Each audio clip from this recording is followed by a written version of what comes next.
આ ઉપરાંત સુરતના ઉમરપાડામાં 2 કલાકમાં 4 ઇંચ જેટલો વરસાદ ખાબક્યો હોવાનો અહેવાલ છે। આજ વહેલી સવારથી જ અહીં ભારે વરસાદ નોંધાયો। અહીંના ધાણવડ સહિતના ગામોમાં વરસાદ વરસ્યો હતો। આપણે જણાવ્યું કે વરસાદ લઈને બજારો પાણી થઈ ગયા અને રસ્તા પર જાણે નદી વહેતી હોય તેવા આ દ્રશ્યો સામે આવી રહ્યા છે।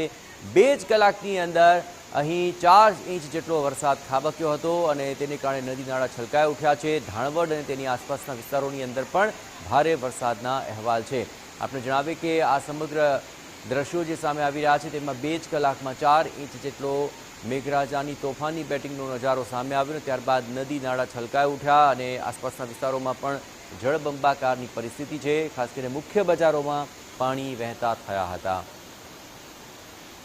આ ઉપરાંત આસપાસના વિસ્તારોમાં પણ અનરાધાર વરસાદ વરસ્યો છે અને પાણીનો પ્રચંડ પ્રવાહ વહેતો થઈ ગયો હતો અને સ્વાભાવિક છે 2 કલાકમાં 4 ઇંચ જેટલો વરસાદ ખાબક્યો હોય તો ઠેર ઠેર જળબંબાકારની પરિસ્થિતિ હોય અને રસ્તાઓ પર નદીઓ વહેતી હોય તેવો આ નજારો જોવા મળી રહ્યો છે।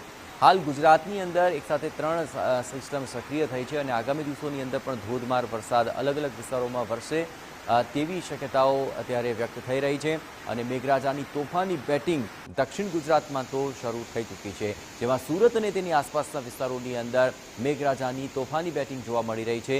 જેમાં ઉમરપાડામાં ભારે વરસાદ વરસ્યો હતો અને તેમાં આસપાસના વિસ્તારોમાં પણ આખરે જળબંબાકારની પરિસ્થિતિ છે। વધુ વિગતે વાત કરવા માટે જોડાઈ રહ્યા છે TV9 સંવાદદાતા મેહુલ બોખાલિયા। મેહુલ, આ સમગ્ર ઘટનામાં કયા કયા વિસ્તારો છે કે જ્યાં જળબંબાકારની પરિસ્થિતિ છે અને તેને લઈને લોકોને કેવી હાલાકી પડી રહી છે, શું વિગતો?